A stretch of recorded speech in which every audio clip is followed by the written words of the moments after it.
Hey everybody, this is Eli J. Brown / Eli J. Burley, and welcome to my next top 10 list. For this list, I am going over my picks for the top 10 TUFF Puppy OCs. For this list, I have chosen the TUFF Puppy OCs that I think stand out among the others. Apologies if your OC is not on this list. I am also only going to include heroic TUFF OCs on this list. Any villain OCs I'm going to make a separate list for. And I have also excluded any of my own TUFF Puppy OCs. Without further ado, let's get right to it.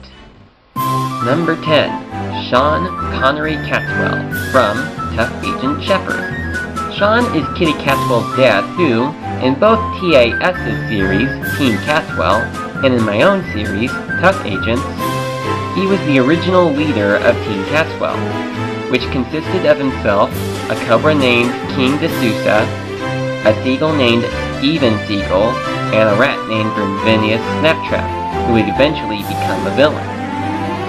In both our stories, Sean, one day, battled Doom's ultimate leader, General Guar, and was thought to be dead. In my series, it turns out that Sean was saved by Dudley's dad and was healed. Years later, Sean was revealed to be the mysterious Emerald TUFFanger. When Kitty was infected by a morpher Guar had switched with Kitty's own TUFFanger morpher, the Emerald Ranger came in to face Kitty and revealed his identity as her dad. Seeing her dad broke Kitty free from the infection placed upon her. For Sean's overall design, he is a dark tan cat. He has black hair and green eyes, just like most of his daughters. His clothes consist of blue pants, a white shirt, a black bow tie, and a dark green coat. I find this character to be quite an interesting one, since he is so mysterious. Number 9. Frankie Catwell from CartoonFanboyOne. Frankie is one of Kitty's many sisters. Unlike Kitty and the other Catwell sisters, Frankie has red hair and blue eyes, instead of black hair and green eyes. Now, most of you probably will have noticed that she looks a lot like Frankie Foster from Foster's Home of Imaginary Friends. And indeed, she is based upon Frankie Foster. Frankie also has a boyfriend, a blue rabbit named Cody Bunny.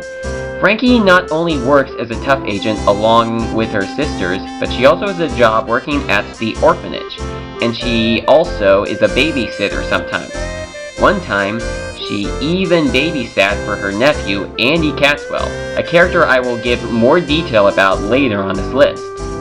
For her overall appearance, she has a tan cat like her sister Kitty, she has red hair and blue eyes, which I already mentioned, and her clothes consist of blue and white shoes, light brown socks, a dark purple skirt, a white shirt with, is that from The Life of a Teenage Robot?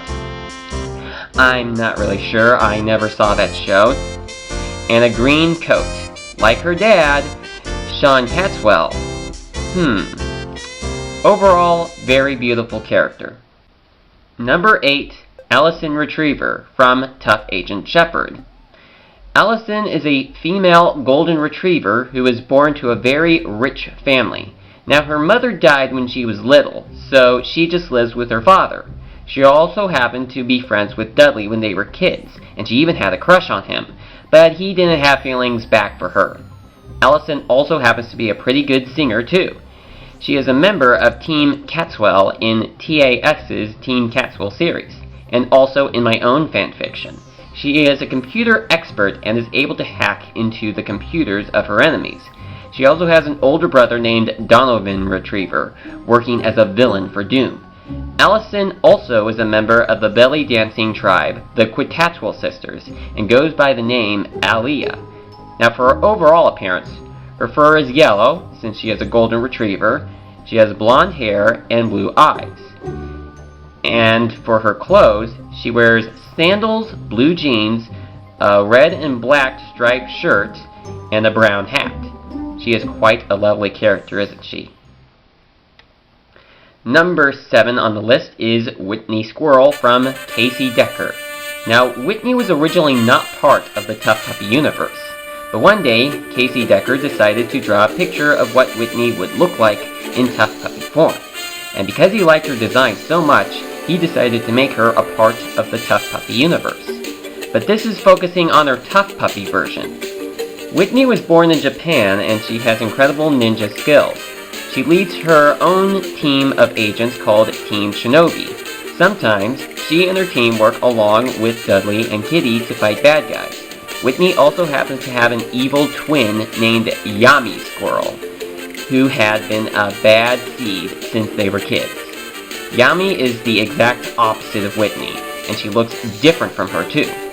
Getting back to Whitney, she is also good friends with another squirrel named Louis Squirrel, a tough OC from Louis Egino Jr. Sorry if I mispronounced that. Who also does some fanfiction of his character with Whitney and the rest of Team Shinobi.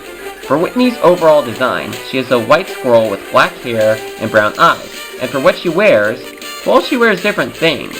One set of clothes consists of her having red shorts and a red shirt, while another outfit she has is one every member of Team Shinobi has, just in a different color among each member.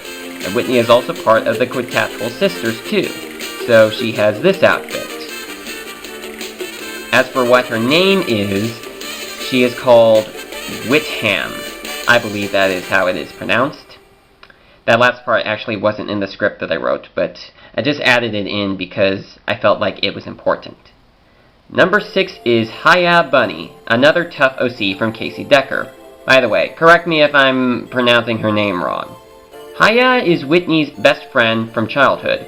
She is an energetic girl that is capable of moving pretty quickly on her own 2 feet.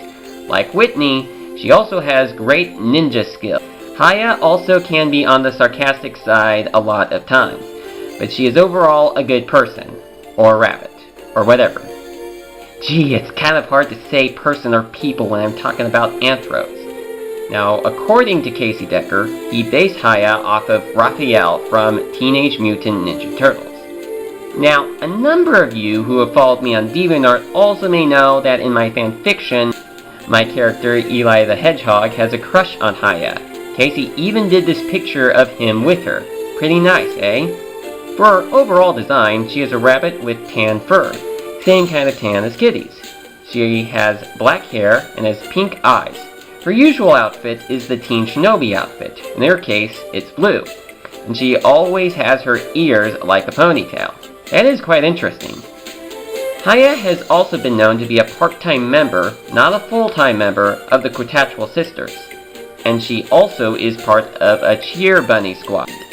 The outfit that she and the other cheer bunnies wear is light blue with orange accents and a carrot on their shirts. And they also wear white shoes. I've done a few pictures of them, and so has another user called TruxKing45. Number 5 is Cal Lewis from Cal Lewis 2. Cal Lewis was a person from the real world who one day got sucked into a television set and was sent to the TUFF Puppy world. There, he met up with Kitty and Dudley, and he became a TUFF agent. Cal has made his own fanfic series titled Cal Lewis Super Spy. Snapchat also managed to create an evil clone of Cal named Dark Cal. Like with most evil doppelgangers, Dark Cal was to destroy Cal. Getting back to Cal, he is also good friends with Christina Kittensworth, Robin Kittensworth, my own OC, Eli the Hedgehog, and a girl fox named Dorothy, an OC from Algae Gone Tomorrow. Cal also happens to have a baby brother called CJ, short for Cal Jr. Cal has dark tan fur, his hair is brown, he wears long blue pants, a black long sleeve shirt, and some black shoes. Number 4 is Christina Kittensworth from Magic-Kristina-KW. Christina Kittensworth, known in the real world as Christina Dazzo, is, like Cal, a human from the real world. Now, her story with TUFF Puppy begins with her in the Trollin Towers, and she is watching TUFF Puppy, but then the TV turns off. She tries to get the TV back on again, but it instead sucks her inside, and she ends up in the TUFF Puppy world. Taking on the form of a cat, once there, she meets up with Dudley and Kitty, as they are on a mission to stop the chameleon. Or should I say, gotcha. You thought I was going to yell the chameleon, didn't you? Kristina isn't sure at first as to how she will get home, but Kitty tells her that Keswick, the lab scientist at TUFF, might be able to help her. Now, by the end of this story, Kristina does manage to get home, but then she comes back to Petropolis. And I guess we can say that Petropolis has become one of her second homes. As a cat, Kristina has tan fur, like Kitty's, black hair, but instead of green eyes, she has brown. Kristina's clothes show her with blue jeans and a light blue shirt. She does also have a special secret agent's outfit as well, which features a jetpack. Even in the TUFF Puppy world, Kristina can still use her trolling magic. Currently, Kristina has the title of Princess of Petropolis, and she lives in her own mansion alongside her adoptive daughter, Eveline the guinea pig, OC by CMDR Nix. Number 3, Shine Ordis from Shine Wub Ordis 2199. Now, I think she's supposed to be based upon a character from a show called Wubsy, but I haven't seen that show and I don't have any plans on doing so, but nevertheless, let's discuss this character. Shine was born on a planet called Fordunia, where she was a light blue colored lioness. Fordunia is a world that requires gold to be held together, but the gold was constantly getting stolen, so Shine was forced to evacuate. She makes her way to Equestria, where she takes on the form of a light blue alicorn, and she is cared for by Princess Celestia, who adopts her as her niece, like Cadence. Now, because this is a video talking about TUFF Puppy OCs, we're not going to be talking about Shine in the My Little Pony universe. I may save that for a different video. But anyway, Celestia sent Shine to Petropolis by taking a train, which goes through a magic tunnel. When Shine entered the TUFF Puppy world, she took on the form of a light blue colored cat. But instead of a lioness, she was a domesticated cat. In the TUFF Puppy world, Shine was adopted by Cat Catswell, aka Madame Catastrophe, who, in my fanfiction, is Kitty's sister. So this makes Shine Kitty's niece. Shine also has a brother named Michael, who is an orange tabby. They have a great relationship together. She is also close friends with another lioness, or cat, named Ariel Phantom, an OC from Knight Rider Girl 80. Shine's clothes consist of her wearing a similar outfit to Kitty's, but purple at the top. Now, depending on what world she's in, Shine's hair is a different color. Like, as a lioness and a Tuffsona cat, she has brown hair, but in both MLP forms, Pony and Equestria Girls version, she has yellow hair. Shine also happens to be a member of the Quetzalcoatl Sisters, taking on the name Shinica. Number 2 is Cynthia Thorndike from Fox's Dumb series maker. Originally planned to be a what-if character, Cynthia Thorndike was to be the daughter of Catty Catswell and a villain named Wreckage, who I will talk about on another list. When I was adapting FDSM's Tough X Mission fanfics in my continuity, I had it be that Cynthia was Wreckage's daughter, but her mother was not Catty. This inspired FDSM to make it be that way in his universe too. Now, Cynthia isn't bad like her dad. In fact, in my series, Cynthia got fed up with her dad that she told the Tuff agents how to defeat him for the first time. Ever since then, Cynthia had a hard time adjusting to the rest of Petropolis, but they were kind enough to welcome her to their swim party that summer. After a while, Cynthia changed the clothes that she was wearing. Originally having tour-style armor, Cynthia took on a more casual outfit, where she had light blue jeans, dark green top, and a leather jacket. Cynthia is supposed to be a hybrid of a wolverine, a porcupine, and a cat. Quite an interesting character, and I do plan on putting her dad, Wreckage, when I do my top 10 TUFF Puppy villain OCs. Now, before I show my number 1 choice, here are some honorable mentions. Again, I apologize if your OC does not appear as an honorable mention, if it has not already appeared on this list already.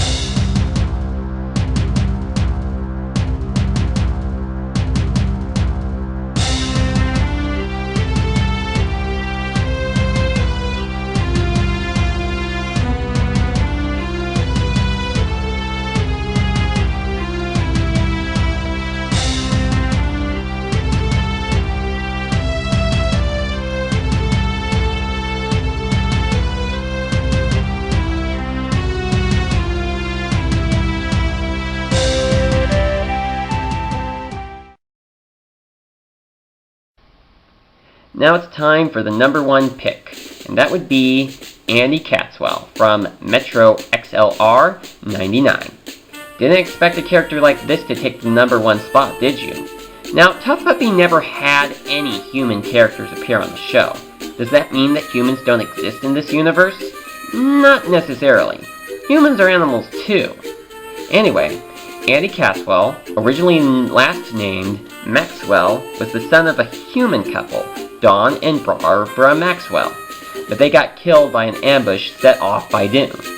Now, Kitty was put in charge of watching Andy while the chief went to look for a new human couple to adopt Andy.